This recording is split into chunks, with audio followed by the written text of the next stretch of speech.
नमस्कार दोस्तों, मैं दिलीप कुमार। दोस्तों, बीएसएससी ने 19 सितंबर को जो नोटिस जारी किया था, जिसमें ये कहा गया था कि नवंबर प्रथम सप्ताह में काउंसलिंग शुरू होगी, तो आज नवंबर प्रथम सप्ताह समाप्त हो रहा है। इसके बावजूद भी बीएसएससी ने अभी तक काउंसलिंग की कोई तिथि घोषित नहीं की है। तो ये बीएसएससी ने छात्रों को गुमराह करने का काम किया है और इसलिए हम लोग को फिर से एक बार बड़े छात्र आंदोलन की जरूरत है, ताकि बीएसएससी काउंसलिंग की तिथि जल्द घोषित करे और जल्द से जल्द काउंसलिंग करवाकर जल्द से जल्द फाइनल रिजल्ट प्रकाशित करे। नहीं तो फिर ये बहाली 2022 अंत तक चली जाएगी। तो अब आप लोगों को फिर से एकजुट होना पड़ेगा और जो एकजुटता आपने 23 सितंबर के छात्र महाआंदोलन में दिखाई थी, वही एकजुटता एक बार फिर से दिखाइए। संख्या उससे कम से कम 10 गुना ज्यादा दिखानी है और सर्वसम्मति से ये फैसला लिया गया है अब कि 15 नवंबर को हम लोग फिर से छात्र महाआंदोलन करेंगे। 15 नवंबर को 10:30 बजे गर्दनी बाग धरना स्थल पे छात्र महाआंदोलन शुरू होगा, जो दिन भर चलेगा। आप लोग 15 नवंबर को 10:30 बजे गर्दनी बाग धरना स्थल आइए और संख्या वहां पे जितनी होगी उसके अनुसार हम लोग काम करेंगे। जैसी संख्या होगी वहां आपस में विचार विमर्श करके आप सभी से विचार किया जाएगा और सर्वसम्मति अगर होगी तो हम लोग गर्दनी बाग से फिर बीएसएससी ऑफिस भी जा सकते हैं। तो इसका फैसला हम लोग को गर्दनी बाग में ही करना होगा, ऑन द स्पॉट, यानी कि फेस टू फेस हम लोग सभी लोग वहां बात करेंगे और जो संख्या होगी, जितनी संख्या होगी उसके अनुसार हम लोग काम करेंगे। तो सबसे पहले आप लोग 15 नवंबर को 10:30 बजे तक गर्दनी बाग धरना स्थल आइए और पूरी एकजुटता का परिचय दीजिए। और बीएसएससी के सचिव अध्यक्ष महोदय से हम कहना चाहते हैं और आग्रह भी कर रहे हैं कि आपने खुद ये नोटिस जारी किया था कि नवंबर प्रथम सप्ताह में काउंसलिंग शुरू होगी, तो आपने फिर काउंसलिंग शुरू क्यों नहीं करवाया और अभी तक आपने काउंसलिंग की तिथि भी घोषित नहीं किया।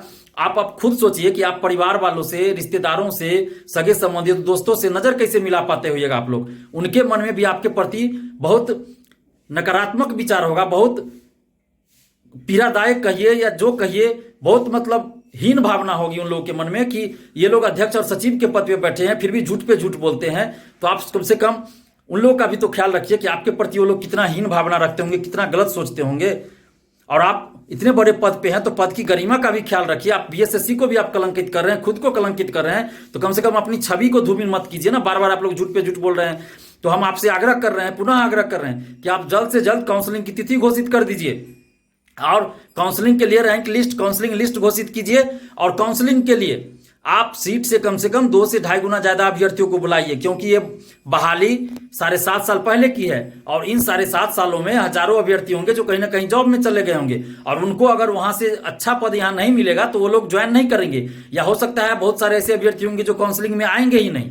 और दूसरी बात की 2016 में जो ऐसे लोगों ने फॉर्म भर दिया था, जो उस समय फॉर्म भरने के लिए योग्य नहीं थे, तो वैसे लोगों को भी आप काउंसलिंग में बाहर ही कीजिएगा। तो इन दोनों परिस्थितियों में हजारों सीट खाली रहने की संभावना है। तो एक भी सीट खाली न रहे, क्योंकि ये बहाली 7.5 साल की है और 53,000 से ज्यादा स्टूडेंट नौकरी का इंतजार कर रहे हैं। 7.5 साल से दुख पीड़ा झेल रहे हैं, कितने तकलीफ को झेला है इन लोगों ने, कितना दुख सहा है।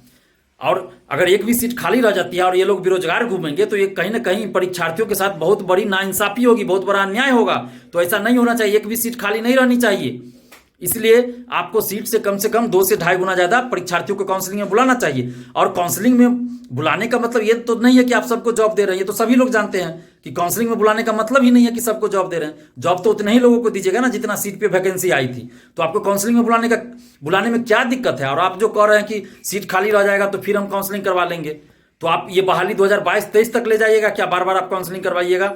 एक ही बार आप काउंसलिंग करवा लीजिए, आप बार बार काउंसलिंग की नौबत क्यों आने देते हैं? और आपने बीएसएससी ने तो खुद ही ऐसा किया है। बीएसएससी ने पहले ऐसा खुद किया है कि सीट से कई गुना ज्यादा अभ्यर्थियों को काउंसलिंग में बुलाया गया है। जैसे कि बीएसएससी सीजीएल 2 में 1.25% ज्यादा अभ्यर्थियों को काउंसलिंग में बुलाया गया। उसके बाद प्रवर्तन अवर निरीक्षक विज्ञापन संख्या 1004, उसमें भी सीट से 2.5 गुना ज्यादा अभ्यर्थियों को काउंसलिंग में बुलाया गया था। तो फिर आप प्रथम इंटर स्तरीय बहाली में सीट से 2 से 2.5 गुना ज्यादा अभ्यर्थियों को क्यों नहीं बुला सकते? क्योंकि ये बहाली तो 7.5 साल पहले की है, तो इसमें तो आपको और ज्यादा अभ्यर्थियों को बुलाना चाहिए। तो आप काउंसलिंग की तिथि जल्द घोषित कीजिए और सीट से 2 से 2.5 गुना ज्यादा अभ्यर्थियों को काउंसलिंग में बुलाइए। रैंक लिस्ट जल्द जारी कीजिए, रैंक लिस्ट, और फर्जी अभ्यर्थियों को बाहर कीजिए। और अगर आप ऐसा जल्द नहीं करते हैं तो फिर हम लोग राष्ट्रीय मानवाधिकार आयोग, राज्य मानवाधिकार आयोग और यूएनओ तक अपनी मांगों को ले जाएंगे, ट्विटर के माध्यम से, ईमेल के माध्यम से और लेटर लिखने के माध्यम से। तो इन माध्यमों से हम यूएनओ तक भी अपनी मांगों को ले जाएंगे। और तमाम परीक्षार्थियों से भी हम आग्रह कर रहे हैं कि 15 नवंबर को गर्दनी बाग में 10:30 बजे से छात्र महाआंदोलन हो रहा है। तो आप लोग उसमें जरूर आइए और संख्या एकदम उससे 23 सितंबर की संख्या से 10 गुना ज्यादा दिखाइए और एकजुटता वही दिखाइए। और गर्दनीबाग में जो संख्या होगी, जितनी संख्या होगी उसके अनुसार हम लोग काम करेंगे और वहीं पे सर्वसम्मति से आपस में विचार करेंगे। सर्वसम्मति अगर होगी तो हम लोग वहां से बीएसएससी ऑफिस भी जाएंगे। और बीएसएससी के सचिव अध्यक्ष महोदय से हम ये कहना चाह रहे हैं कि आप छात्रों के आक्रोश को समझिए, उनके गुस्से को समझिए कि साढ़े 7 साल से ये लोग कितना दुख तकलीफ झेल रहे हैं। बिहार के छात्र बहुत गुस्से में हैं, ये कुछ भी कर सकते हैं, ये मरने मारने को तैयार है, मर मिटने को तैयार है, ये कुछ भी करने को अब तैयार हैं। ये लोग बहुत बहुत बर्दाश्त किया, अब इन लोग बर्दाश्त नहीं कर रहे हैं, धैर्य की सीमा इनकी समाप्त हो चुकी है, बहुत गुस्से में है ये लोग, ये किसी के रोकने से अब नहीं रुकेंगे, कुछ भी करने को तैयार है ये लोग। तो प्लीज आप ऐसी नौबत मत आने दीजिए। छात्रों के आक्रोश को आप समझिए, गुस्से को समझिए और जल्द से जल्द काउंसलिंग की तिथि आप घोषित कीजिए, अन्यथा ये छात्र अब कुछ भी कर सकते हैं। और तमाम परीक्षार्थियों से भी हम आग्रह कर रहे हैं, बिहार के समस्त छात्र छात्राओं से आग्रह कर रहे हैं कि आप लोग पूरी तरह एकजुट हो जाइए और एकजुट होकर 15 नवंबर के छात्र महाआंदोलन में शामिल होइए। 10:30 बजे गर्दनीबाग धरना स्थल पे पहुंचिए और अभी से आप लोग जिस जिला में हैं व्हाट्सएप ग्रुप बनाइए और स्टूडेंट्स को जोड़िए और कोशिश कीजिए कि 15 नवंबर को आप अपने साथ 10, 20, 50, 100 जितना हो सके ज्यादा से ज्यादा छात्रों को लेकर आइए और एक साथ अपने जिला से आप आइए और अभी से आप छात्रों को एकजुट करना अपने स्तर से आप शुरू कर दीजिए। और अगर आपकी कोई शिकायत हो हमसे तो वो भी बता सकते हैं, अगर कोई सलाह देना हो, सुझाव देना हो तो वो भी आप दीजिए। आप लोगों का मोस्ट वेलकम है। हमारा मोबाइल नंबर है 7282005656। इस नंबर पे आप हमें कॉल या व्हाट्सएप करके सुझाव या शिकायत दोनों दे सकते हैं, हम दोनों का वेलकम करते हैं। और आप लोगों से हम आग्रह कर रहे हैं कि आप पूरी तरह से एकजुट हो जाइए। ये अन्याय और शोषण के खिलाफ लड़ाई है, ये अपने हक और अधिकार की लड़ाई है। अगर आप अभी नहीं लड़िएगा तो कल को आने वाला भविष्य आपसे सवाल करेगा कि जब इतना अन्याय और शोषण हो रहा था तो आप चुप क्यों थे।